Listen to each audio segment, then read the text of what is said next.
Imam-mureed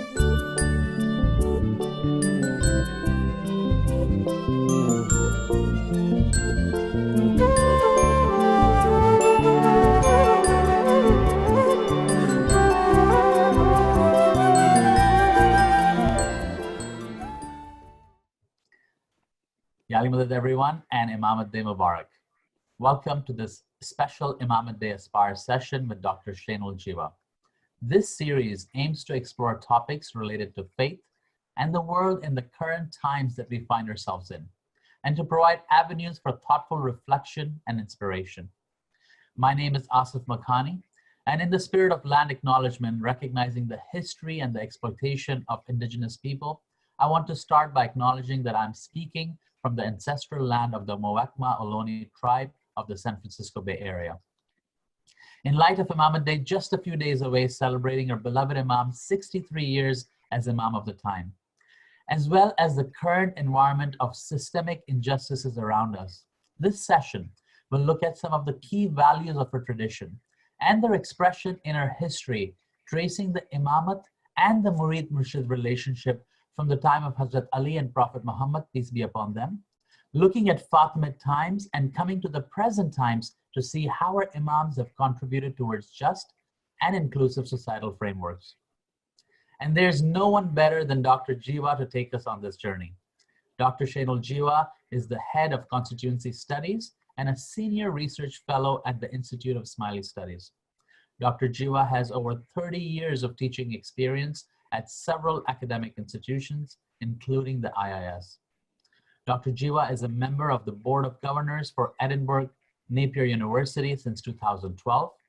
She was appointed by Her Majesty Queen Elizabeth II in 1998 as a part-time commissioner for the Mental Welfare Commission in Scotland, leading to a listing in Who's Who in Scotland, where she continues to be noted since its 2000 publication. Dr. Jiwa is a specialist in Fatimid studies. She has written several journal articles, chapters, and books. Her latest publication, The Fatimids, The Rise of a Muslim Empire, is a World of Islam series title, for which she also serves as the series general editor. She is also the co-editor of the Shi'i World, Pathways in Tradition and Modernity, and the Fatimid Caliphate, Diversity of Traditions. She has also edited and translated key medieval Arabic texts relating to Fatimid history, including Towards the Shi'i Mediterranean Empire and the Founder of Cairo. We will begin with a presentation by Dr. Jiwa, followed by a discussion based on the questions submitted from the audience. Thank you, and Dr. Jiwa. Thank you very much, Asif, for that very kind and generous introduction. Imamat Day Mubarak, everyone. It's a delight to be with you, particularly during this week of the Imamat Day celebrations that we are all partaking in. And in that sense, the topic is very befitting. We are looking at understandings and articulations of Imamat, particularly the values that underpin the Ismaili Imamat today as a Muslim model of authority and leadership. And in doing that, as Asif very kindly reminded us, we will do this journeying through our history and look at select examples from the time of our beloved Prophet Muhammad sallallahu alaihi wa alihi wasallam, from the time of Hazrat Ali, as well as the other Imams, particularly in the Fatimid period of our history, when the Imams ruled as caliphs over the vast regions of the Muslim world. And in doing that, we will pick up examples of how the Imams espoused justice and how the believers, the followers, what we would today refer to as murids, worked alongside the Prophet, worked alongside the Imams in fulfilling their vision of a more just, a more inclusive, a more righteous society as could be feasible in their time and circumstance and in their geography. So let's begin by looking at some material that will help us walk through some of these key ideas. So let's begin this exploration together by looking at a verse from the Holy Quran. You will notice in this verse, God says, say, my Lord has commanded justice. So set your faces towards him at every place of prayer and call upon him, devoting religion entirely to him. Just as he originated you, so shall you return. This idea of commanding justice, of God commanding justice, and of tying that idea to Iman, to giving devotion to God, to giving obedience to God, to leading what is called a God conscious life. These two ideas of God consciousness as being submissive to the will of God, as well as ensuring that justice prevails. These ideas of adal, as it's called in Arabic, and iman are very closely integrated to form the Muslim understanding of ibadah, of worship as it often gets translated, but ibadah also includes ethical action. And we find several verses in the Quran, as I have shown down in the slide here, where God, in referring to several different situations, will then end the verse in the Quran by saying, truly God loves the just. So this idea of justice is embedded right through the Quran as an underlying value. It becomes the cornerstone of Prophet Muhammad's mission as well. We find that the Prophet, of course, received revelation in 610 CE. And for the first decade, he spent his time promoting the message of God in Mecca. However, there were those who found this message as directly threatening to their worldviews, to their religious beliefs, particularly from the tribe of the Quraysh to which the Prophet belonged, because they were the most socio-economically powerful and politically powerful tribe in the region. And so much as the Prophet tried to convey and communicate this message, and a number of believers joined the mission of the Prophet, continuing the stay of the Prophet in Mecca became untenable, especially after he lost his beloved wife Khadija and his uncle Abu Talib, the father of Hazrat Ali. And so he took the decision that he would have to now emigrate out of Mecca and move to Medina in 622 CE. In planning this emigration, in planning this hijrah, a number of believers, a number of supporters of the Prophet's cause enabled him to undertake this major mission in life.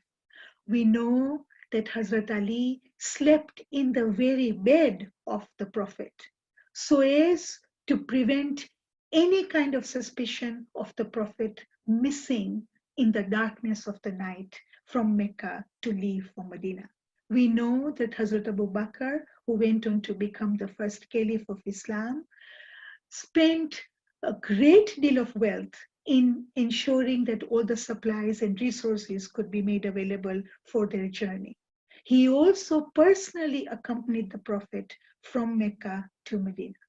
When they arrive in Medina, those Muslims who had adopted Islam, who had accepted Islam, came to be called the Ansar, the helpers, because they not only welcomed the Prophet and Abu Bakr, but they also welcomed all those other Muslims who had emigrated from Mecca to Medina and came to be called the Muhajirs, the ones who had taken this emigration, who had made this migration in the cause of God, following the teachings and the example of the Prophet. And not only did they receive these people with care and compassion, they opened their houses. They invited them to settle with them. What came to be called the bond of ukhuwa, of brotherhood, was formed. Here were people of completely different tribes, of completely different backgrounds, of different townships, but coming together to accept the mission of the Prophet and to support his cause in a way that was now creating what came to be called the Ummah, the Muslim community.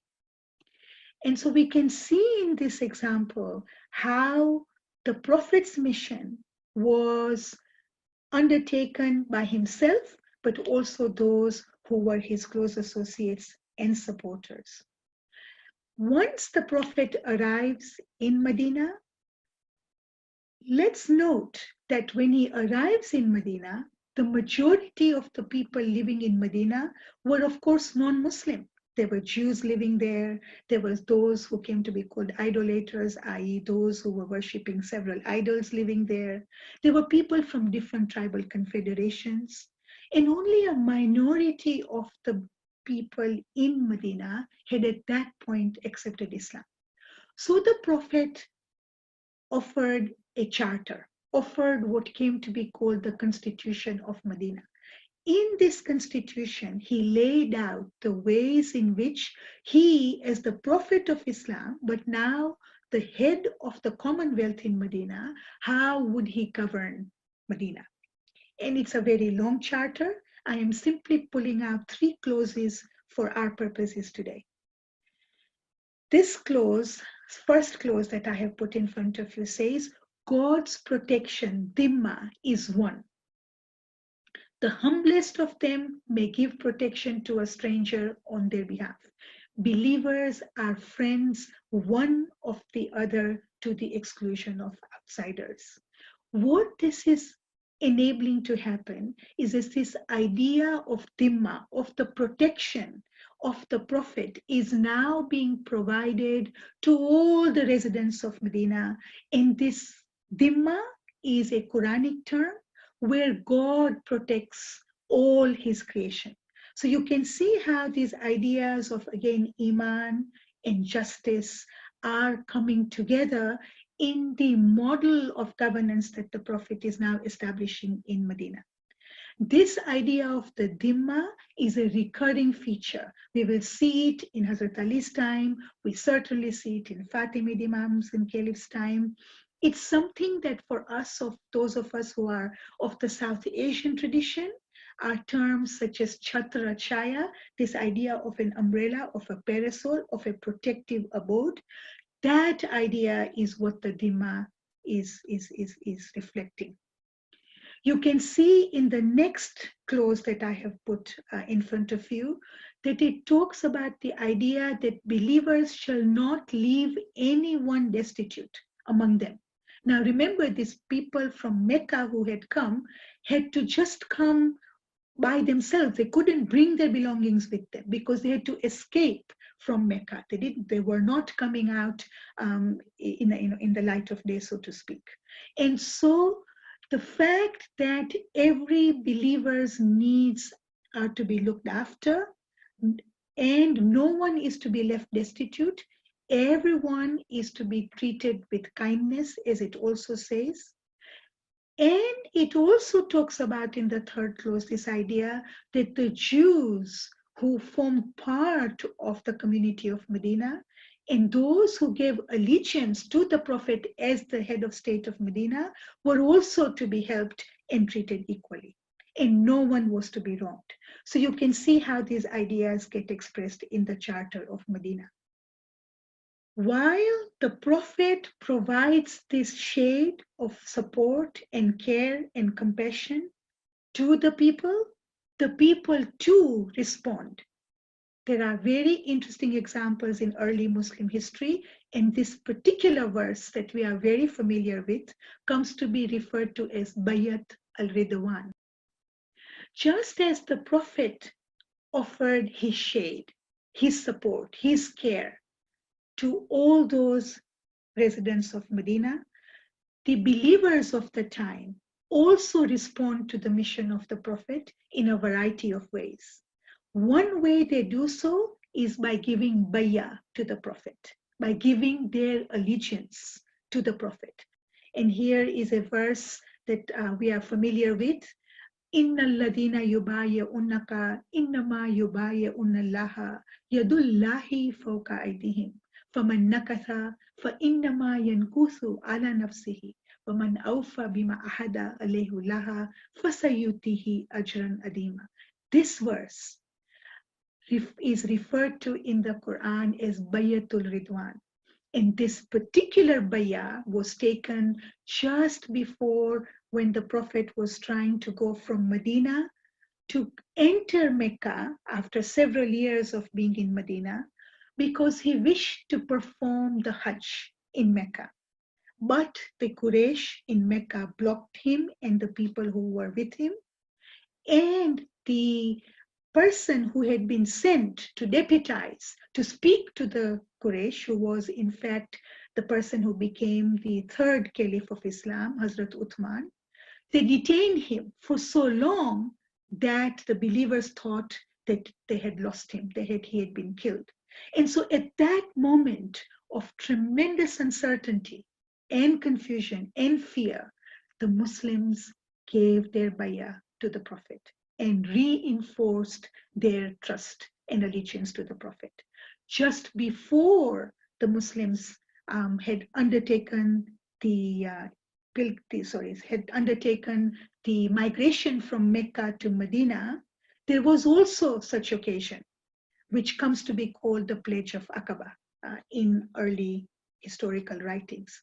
At that Pledge of Aqaba, again, the believers pledged their allegiance to the Prophet, who said to them, I am from you and you are from me. So you can see how these ideas are fundamentally rooted in the Muslim worldview. Here is a letter in front of you that I have put that Imam Ali wrote to his governor in Egypt called Malik al-Ashtar in 658 CE.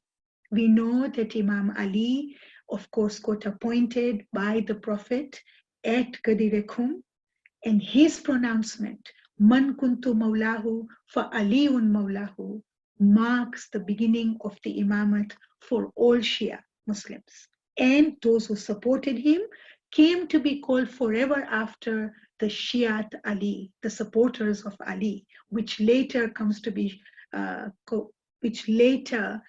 gets shortened to the term Shia as we know it today. But Imam Ali also became the fourth caliph of Islam, as we are aware, from 656 CE to 661 CE. And in this letter that he wrote to Malik al-Ashtar while appointing him as governor of Egypt, he enunciates some key principles that harken back to the principles that we find in the Charter of Medina.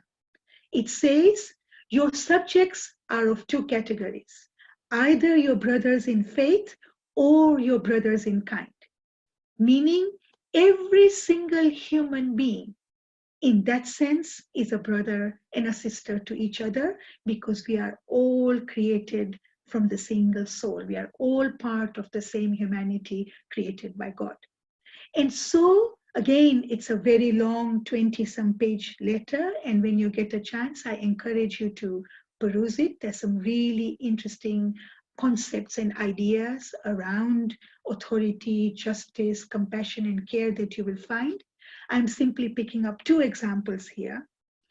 After speaking about various sections of society and how the governor should deal with them, Imam Ali makes a particular point to remind Malik al-Ashtar that those who are of the lowest class, those who are the poor, the destitute, the penniless, and the disabled, those who are aged, those who do not have the means to provide for their own livelihood, these are the people that he, the governor, needs to pay particular attention to and to ensure that they are treated fairly and justly. These ideas find expression some 300 years later when the Fatimids established themselves in North Africa as direct descendants of the Prophet, as we can see in this chart in front of us. They took on the mantle of authority and leadership from who they referred to as Jadduna, our grandfather, referring to the Prophet of God. And so they take that same model of authority and leadership in terms of the key ideals, the key principles. And when, as their empire spreads across vast swathes of the Muslim world, as you can see, all the way from the shores of the Atlantic, right across the southern Mediterranean, into Egypt, into Syria, and even Mecca and Medina were under the Fatimid rule for over 100 years. The Fatimids, of course, ruled for 270 plus years. During this period, one document that became a marker, became a template of their model of inclusive governance is this guarantee of safety, this Aman document that the Fatimids issued, that the Fatimid Imam Caliph Al-Muizli Dinallah, the fourth Fatimid Imam Caliph, issued when the Fatimid troops arrived into Egypt in 969.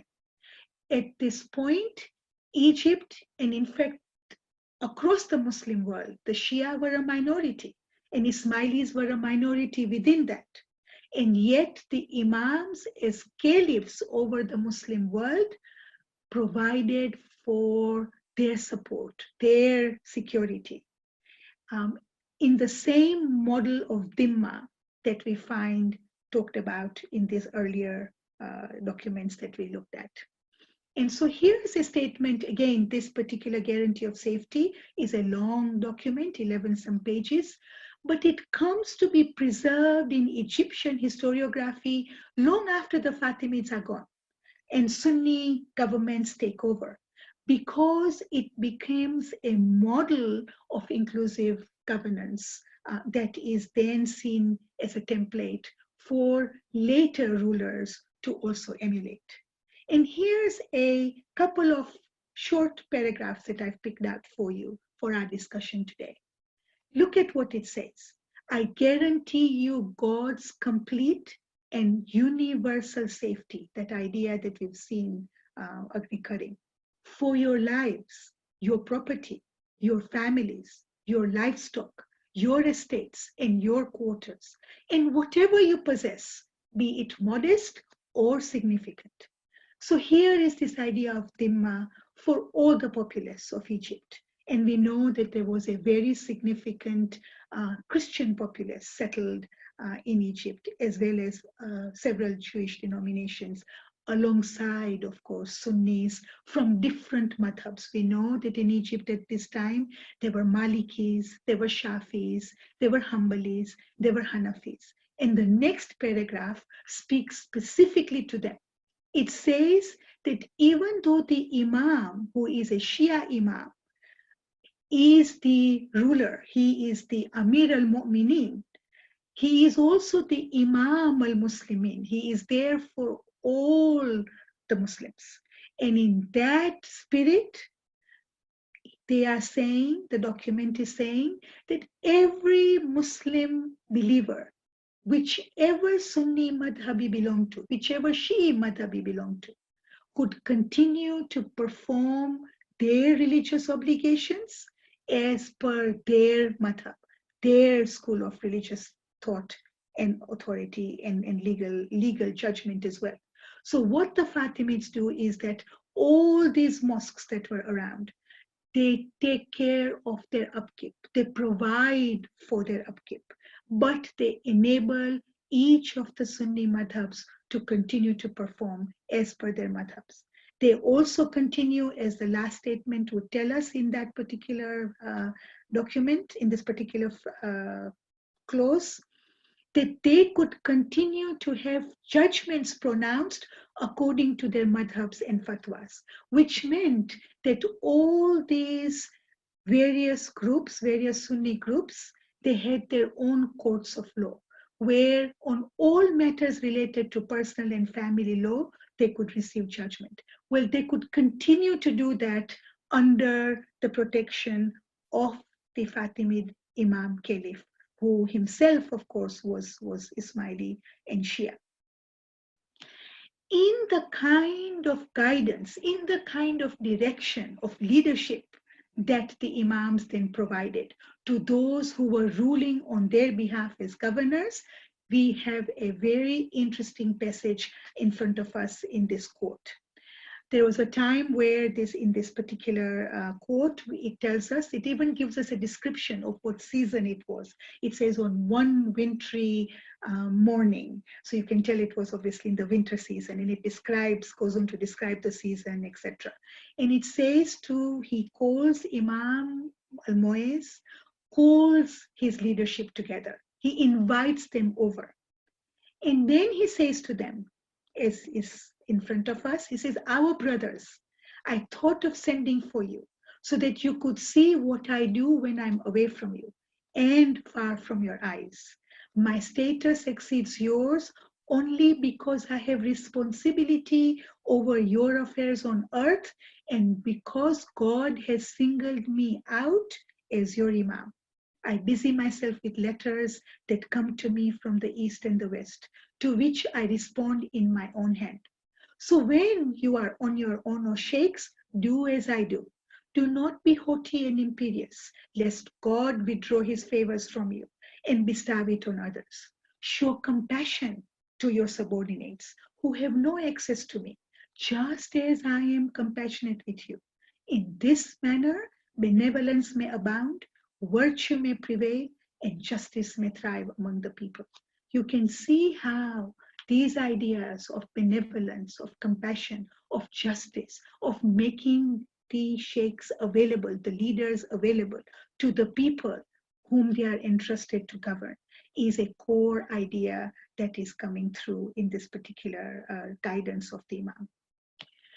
The murids of the Imam of the time, of course, were also very closely involved with the mission of the Imams. And we know that it was the Ismaili Dawa, it is the Dais, it is the emissaries, many of whom had given their lives even in the establishment of the Fatimid Caliphate in North Africa. And the Dawa remained a major pillar of Fatimid authority and governance right through this entire period of Fatimid rule. And the Dais, after the Imams had established their authority, continued to be the link between the Murid and the Imam, providing guidance to the believers of the teachings of the Imams, of the teachings of the Prophet, and also being the ones who ensured that understandings and articulations and practice of faith could be best fulfilled and performed as per the time and circumstance in various regions of the Muslim world. Those that were already under Fatimid rule, but also ones that were not directly under the Fatimid rule, but where the Ismaili Dawa flourished. And here is a beautiful quote that we have from Imam-mureed just before the troops were going to set out all the way from North Africa to Egypt, which took them a better part of the year to journey. The Imam addressed the troops, and those who had given allegiance to the Imam as their Imam of the time, he speaks to them. And again, there is a long quote. I am just giving you a short excerpt from it. It says, "Indeed, when you are physically away from us, our souls are together in our mutual love for each other and in our affection for you and in your affection for us." The Imam says, "Indeed, when you are physically away from us, our souls are together in our mutual love for each other and in our affection for you and in your affection to us. Your souls are close to us even if our bodies and locations are apart. The closeness in wilaya, which is love and devotion to the Imam, is more precious than closeness in blood relationships." In today's time and context, we would recognize this as an expression of Imam-murid relationship, as it was for the murids of that time, who are being given this tremendous, powerful connection to depart with from the Imam of the time. The Majalis al-Hikmah were one particular platform where the believers who had given allegiance to the Imam would get together. The term Majalis al-Hikmah, the phrase, is familiar to us. For those of us who are part of the South Asian tradition, we have this majlis culture, we have several majlises. This idea of majalis is the plural.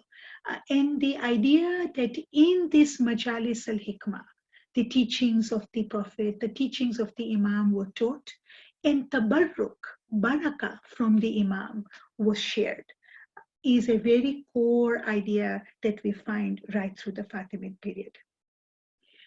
Having spoken through these various periods in a fleeting way, but I hope enough to hook some of the key ideas that we can discuss further in our Q&A's time, let me now come to our current time. Maulana Hazar Imam has spoken to us on several occasions through interviews, through speeches about the Ismaili Imamat as a Muslim model of authority and leadership.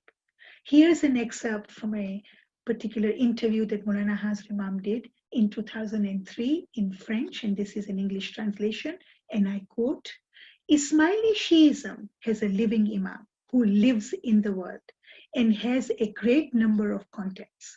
I observe the changes in the world, and insofar as possible, I anticipate the manner in which to build institutions which meet the need of Ismailis. We do not have in the Ismaili community a sole ethnic group, a sole spoken language, a sole religious history. I pay attention to this pluralism of traditions. I situate my actions in the context of current times. This idea that we have the Imam-e-Zaman, the Imam of the time, and this Imam of the time articulates Imamat and the key principles by which we have to live as believers, is something that is the prerogative of the Imam in the Shia tradition. He goes on to remind us that my grandfather gave, and I have myself given, a certain interpretation to Shiism. Reason, reflection form part of the process of decision making. This reflection is desirable, is necessary in the interpretation of religion. This means that we invest in the intellect of the community. This idea that occurs, the idea that we are a community that is guided by the vision of the Imam, and our intellect is also guided by the vision of the Imam, as expressed in this particular excerpt. Let's now look at how these articulations of Imamat as a Muslim model of authority and leadership, and the core ideas that we talked about, the key ideas of justice, of compassion, of care, of inclusiveness, of taking care of humanity. How do these find expression in the Aga Khan Development Network that Maulana Hazar Imam has set up? We can see in the slide in front of us the ethical underpinnings of the network.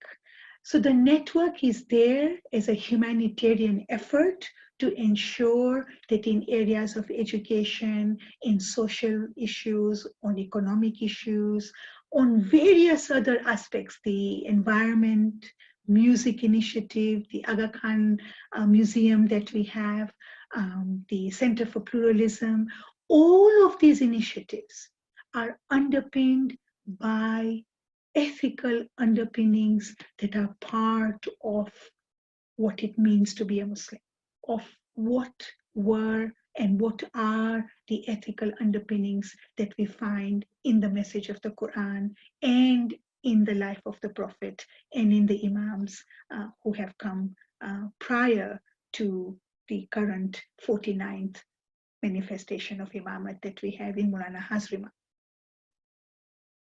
Let's listen to Maulana Hazar Imam and how he speaks about the work of the AKDN as flowing directly from his mandate of Imamat. The role and responsibility of an Imam, therefore, is both to interpret the faith to the community and also to do all within his means to improve the quality and security of their daily lives. I am fascinated and sometimes frustrated when representatives of the Western world, especially the Western media, try to describe the work of our Aga Khan Development Network in fields like education, health, the economy, media, and the building of social infrastructure, reflecting a certain historical tendency of the West to separate the secular from the religious. They often describe it either as philanthropy or entrepreneurship. What is not understood is that this work is for us a part of our institutional responsibility. It flows from the mandate of the office of the Imam to improve the quality of worldly life for the concerned communities. We can see here how the Imam reminds us that this inextricable linking between Din and Dunya, between how we lead our religious lives, but also how we are in the world. What values do we live by? These are inextricably linked for us. And so it is with that understanding that I'd like us to watch a short clip of the work of the Aga Khan Development Network.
We can see from the video that we just saw that this idea of providing for that human spark for people in all parts of the world, in different regions of the world, and in majority of the cases, the recipients of these services are of course not Ismaili.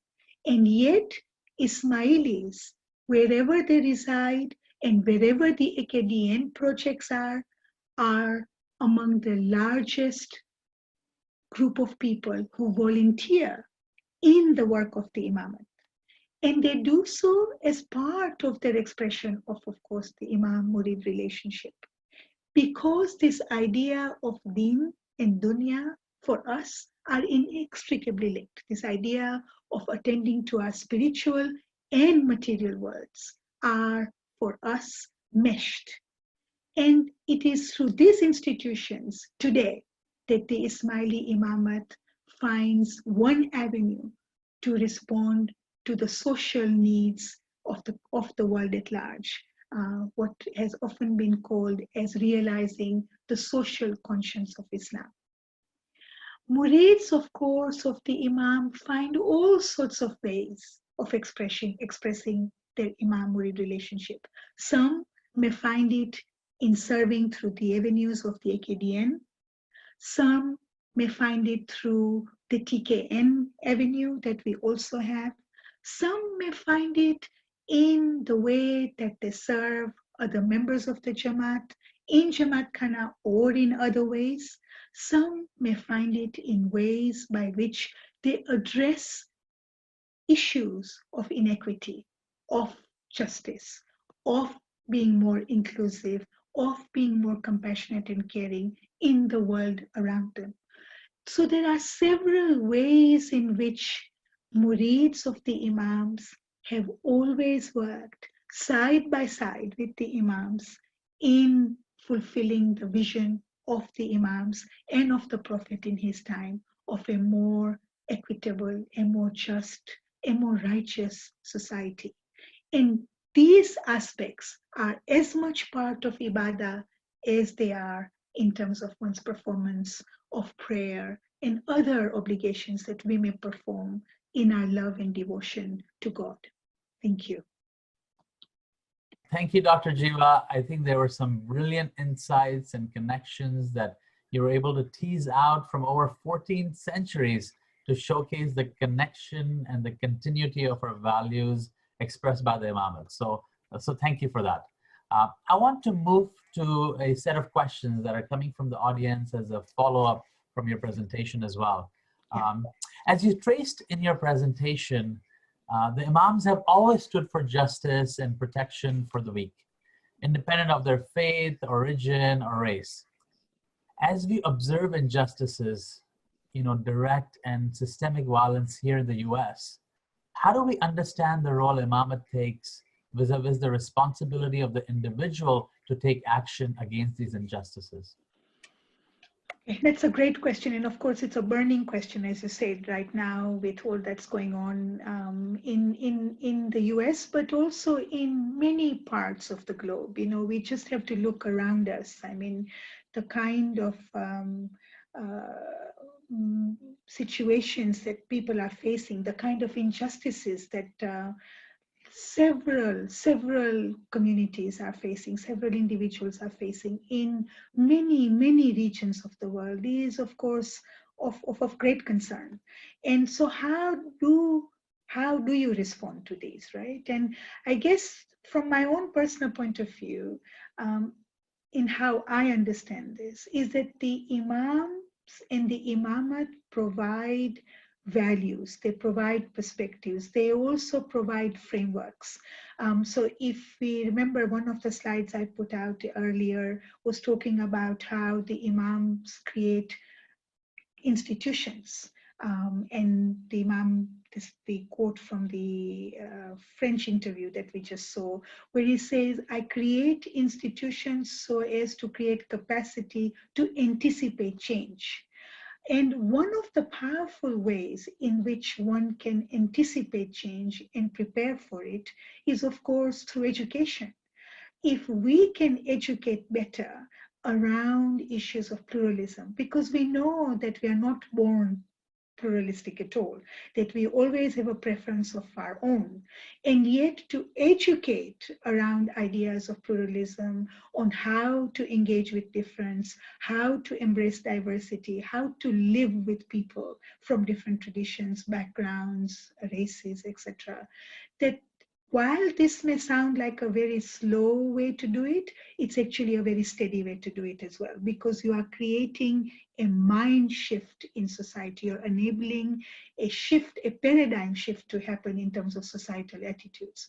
So to my mind, the various institutions of Imamat, right from early childhood education all the way to the universities and the Global Center of Pluralism, etc., are all geared towards this better understanding of of how we live and engage with difference, with equity, with compassion, with care. As far as individuals are concerned, the Imam has often reminded us what are the ethics of our faith.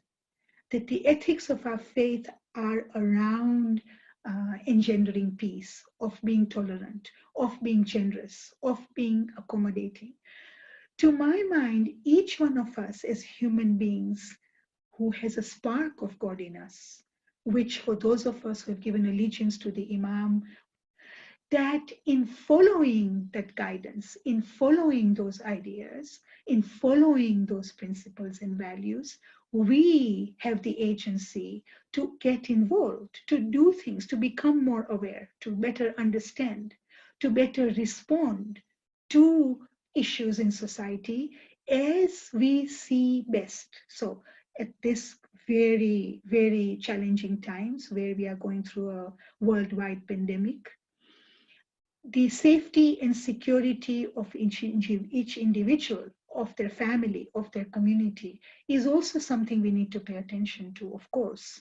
But while paying attention to those, how do we better contribute to the betterment of society is something that all of us have the agency and wherewithal to do. So to my mind, the institutions as guided by the Imam, and it is the prerogative of the Imam to provide guidance and direction and vision of how institutions should move forward when dealing with challenging situations, whether they are man-made or nature-made. But as or alongside that, as individuals, we all have a role, a responsibility to respond to these challenges and to develop ways of creating better pathways to address those. Okay, that makes sense. I think this kind of balance between the individual and the inspiration from the Imamat to be able to guide and stand up for injustices in our own individual ways, that makes a lot of sense. I think, related to the current times, we have been reflecting inwards a lot, and building inclusive models of leadership is something many workplaces, organizations, as well as Jamaati institutions are striving for. And we often hear that the Fatimid times were a period of great humanism, where Imamat was able to model a pluralist ethos through their governance structures and policies. Can you share some specific examples, learnings, best practices that may be relevant to us today as we build more inclusive leadership within the Jamaat? It's a really important question. And upfront, let me clarify that, of course, the Fatimid period was 1,000 years ago. And in that sense, we are not talking for like, of course. It's a very different world. It's a very different society. And yet, it's very interesting that when Maulana Hazri Imam refers to that period, he doesn't generally talk about the fact that it was a very large empire and, that it had all these. He often talks about attitudes, and he picks up on attitudes of that time that would be of great relevance to us today. And off the top of my head, the three that come to mind are the role of the intellect, and relations between one tariqah in Islam and another tariqah being warm and cordial, and relations between Muslims and non-Muslims also being supportive and inclusive. And it's very interesting when you look at these three examples, or these three attitudes, which he has reminded us are attitudes that would be of great relevance for us in the 21st century. If you see how the Fatimids work on these, I find some really interesting models, at least to consider, some examples to consider. This idea of the role of intellect, let me begin with that first. Muslim societies, not just Fatimids, Muslim societies in the first 4 centuries of Islam were very open and inclusive in terms of transmission of knowledge, learning from different cultures, civilizations, etc. So you find that the Abbasid Caliph Al-Ma'mun establishes what comes to be called the Bayt al-Hikmah, where the translations from Syriac texts, from Aramaic texts, from Persian texts, from Indian texts, of the ways of understanding the world at the time, all the various disciplines as were known at that time. These texts get translated, and Muslim authors get to learn and engage with the human patrimony of knowledge. You find Cairo under the institution that Imam al-Hakim establishes, the Dar al-Hikmah, also serves in that way, where Muslims, non-Muslims, so they are Christians, they are Jews, they are Shia, they are Sunni, they could be Sudanese, they could be Slavonic, they could be Syrian, they could be North African, from different ethnic backgrounds, from different religious backgrounds. But those who are interested in scholarship, in learning, can come together and develop a deeper understanding of their world and ways of addressing the needs of society at the time. When you create these kinds of platforms, when you create institutions of learning, of scholarship, of engagement, you find that in those platforms, people usually can transcend these very parochial divisions between one group and another, and between one sector of society and another. So to my mind, this idea of the role of intellect is not just a cerebral intellectual exercise. It is very much about engaging with society and responding to the issues and challenges so that you ameliorate life for everyone around. So to my mind, that's one example that comes to mind, that you find Fatimids establish these institutions of learning, and they collaborate and they contribute. So you see, while in the Fatimid times, there were 4 different major empires. There were the Abbasids ruling out of Baghdad. There was the Byzantine Empire with a capital at Constantinople. There was the Umayyad Empire with a capital at Cordoba, and the Fatimids, of course, ruling out of Cairo. While there were these political, of course, ideological rivalries, etc., the scholars, the people who were engaging in terms of the learning and transmission of knowledge, of course, there was a flow of these people. There was a flow of ideas. There was a flow of sharing of knowledge and understanding. So to my mind, when we talk about the idea of the role of intellect then, as well as today, I see some of these resonances that could be of tremendous benefit today. In terms of creating better relationships with those among whom we live, you find that the Fatimids do this in several ways, and I'll just pick up one example in the interest of time. In the model of authority and governance that the Fatimids create, they follow the Abbasid model of creating the Wazirate, the chief minister, the appointment of the chief ministry. While the Abbasids used to appoint as chief ministers, usually people from a particular background, those who already had familial ties with the caliph's family, etc. So tried and trusted people. What the Fatimids do is something very interesting. When they come to Egypt and they establish this idea of the Wazirate, of establishing a chief minister role, and creating all the ministries under it. The chief minister could be a Muslim, could be a Jew, could be a Christian, could be a Sunni, could be a Shia. It didn't need to be that the chief minister had to become an Ismaili or be an Ismaili to serve in these roles. And what it allowed for is that it opened up the Fatimid model of governance for the best minds of the time to contribute, regardless of their ethnic background, regardless of their religious background, regardless of their racial background, etc. And so the Fatimid model of governance and authority benefited from a much wider spectrum of contributions. And it allowed also understandings about the Fatimid model to become much more acceptable, particularly because they were also ruling as a minority in terms of the Shia Ismaili Imam.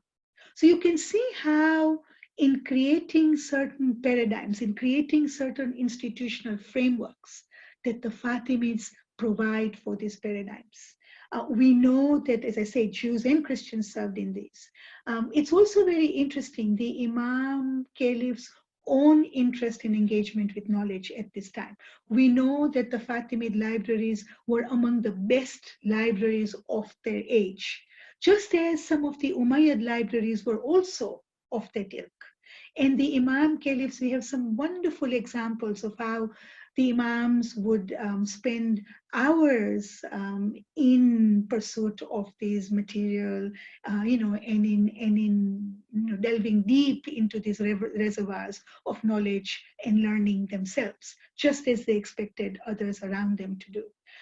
One of the major ideas of the Fatimid Dawa was to pursue knowledge, not just religious knowledge, not just ideas of spiritual development, but equally some of the best minds of the age who were also dais, people like Abu Yaqub as-Sijistani, people like Nasir Khusro, who are still celebrated today, people like Hassan bin Sabah, people like Kirmani. These were the great minds of their time, not just Ismaili dais. And so this coming together of knowledge in that way to serve the cause of the faith, but also to serve and deepen and better human society. These were several examples you find of that kind in this period. To my mind, the underlying ethos of these ideas are ones that are still valid today, and we could learn from in a very rich way. Inshallah. No, thank you for sharing that. I think it gives us something to kind of look back in our history as we think more and more about investing in our Jamaati institutional leadership to become more inclusive, more representative, be aware of some of our unconscious biases. And I think those are the kind of things that we're trying to invest in. And I think looking in our history becomes an important medium to do better. If I may just come in for one other slight point as well, Asif, absolutely. Because you see, the Jamaat is also global. We have Jamaats living in so many different parts of the world, in so many different regions, from so many different traditions. And today, in that sense, it's a global village, right? Jamaats from different traditions and geographies live side by side. And so these ideas of how we engage with this rich diversity within our own community, which is a microcosm of course, the global ummah, which then is a microcosm of the world at large. So we have these several intersections also, of course, to consider and to work with. And opportunities as a result. Absolutely, these are great opportunities, yes. I want to pick up on this notion of the role of the intellect that you mentioned multiple times now, and we know that the intellect plays a central role in the Shia tradition, and so does the centrality of Imamat. Yeah. So one of the questions that's often asked is, what is this relationship between the faith and the intellect as it pertains to the authority of the Imam of the time in our lives? And practically speaking, what does that mean in our day-to-day lives? Okay, so in various examples that I've been giving, I guess for me, that's very clear. So let me try and see if I can articulate it, okay? So when you think about this idea of revelation, right? We get revelation from God. The prophet becomes the bearer of that revelation, right? He is our teacher, he is our guide who brings the message of Islam. In his person, he is the teacher and guide. And the way that the Quran then addresses human beings in the way it speaks to us, it often tells us, do you not think? Do you not reflect? Do you not consider? So these ideas of, while we have a guide, while he sent us a scripture, the fact that each one of us is endowed with intellect, each one of us has been given that spark to consider and to think about, that at the end of the day, whatever choices we make, these are informed choices, and these have to be informed choices by our own understanding and engagement. It's not as if because we had the guide in the prophet that we were simply meant to blindly follow. It was something that each human being, in accepting the bayah to the Prophet, was saying, I listen and I obey, and I also bring my own wherewithal to how I then interpret that and how I live by those values and by the example of the Prophet at his time and the example of the Imams in each time and by the guidance that the Imams give us.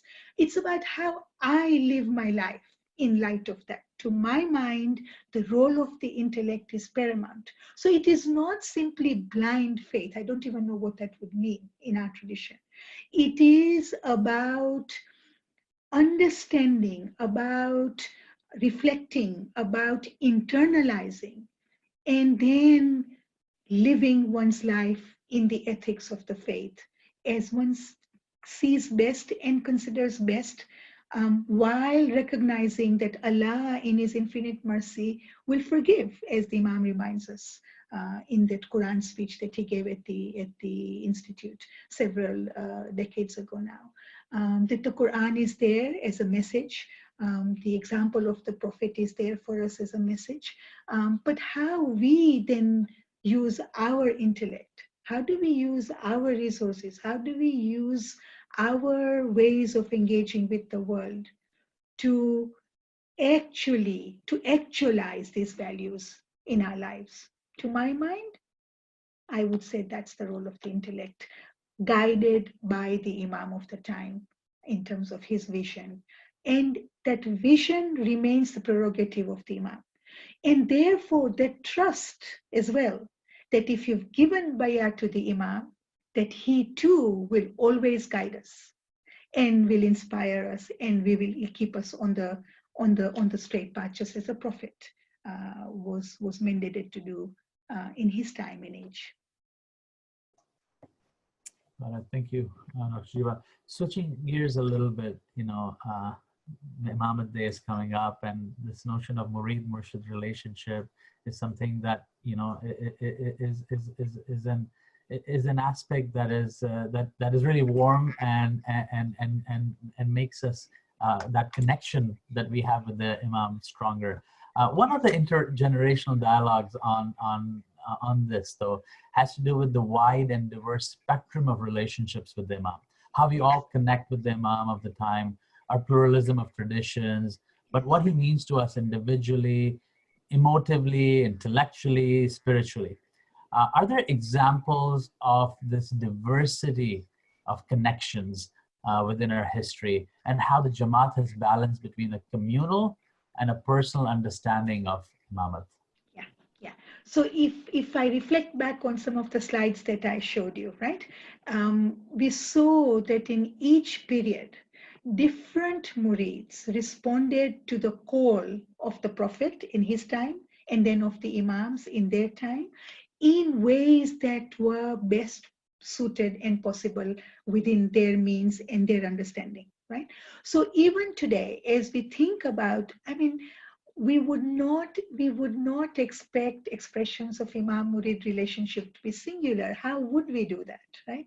The very fact that the Jamaat is diverse, the very fact that we are all created, of course, we have this spark, this divine spark, but we are all also different in ourselves. That this idea of diversity is inherent in the very fact that we are human beings. That diversity will also get reflected in the Jamaat as well, and in our understandings and expressions of our Imam-murid relationship, and so it should be. And so for some of us, it is, as I said, in serving the cause of the Imam through his projects. And there are several such projects, both within the Jamaat as well as in society at large. And in doing that, it's not as if it's an either or. The spiritual search that each murid seeks is also part of the spiritual search. This idea of the Imam-murid relationship and its expression is something that is also very deeply personal. And it is also very, as you rightly said, very individual. And each one of us experiences this differently at different parts of our life, at different times of our life, in different circumstances of our lives as well. And so this multi-layering, textured understandings, expressions, feelings, motives, inspirations is as it should be, to my mind. That is the strength of the fact that we all are connected across all these traditions, regions, cultures, geographies, to the one Imam Zaman. And yet each one of us is a unique murid of the Imam. And therefore we'll have our own engagement, understanding, and expression of what that means for us at any given moment in our lives. Thank you for sharing that. And you know, as we broadcast this presentation, we know that some of the Jamaat Khanas around the world are being reopened. And on one end, that's a beautiful thing to celebrate, especially as we're approaching Imamat Day, to see the grace, but also the authority of the Imam to be able to make these decisions. On the other hand, I want to recognize that, you know, still many Jamaat Khanas, and including the Jamaat Khanas that are open, many Murids are still not able to access it for various accessibility reasons. But I think your comments about this individual personal relationship with the Imam gives us all comfort that there's so many ways to express that relationship. So thank you for that, Dr. Jiwa. And once again, thank you for all of your wisdom and your insights that you have shared with the Jamaat. Imamat Day Mubarak to you and to the Global Jamaat. Thank you. Thank you, Asif. Thank you very much for this opportunity to ITREB USA. I'm very grateful. And Imamat Day Mubarak to one and all. Enjoy, celebrate, and the fact that we have an Imam Zaman, the fact that we are guided by the Imam of the time, who is the 49th direct descendant of the Prophet and Hazrat Ali, is a tremendous blessing in each and every one of us and in our lives, so which we express lakho lakho shukrana. Thank you.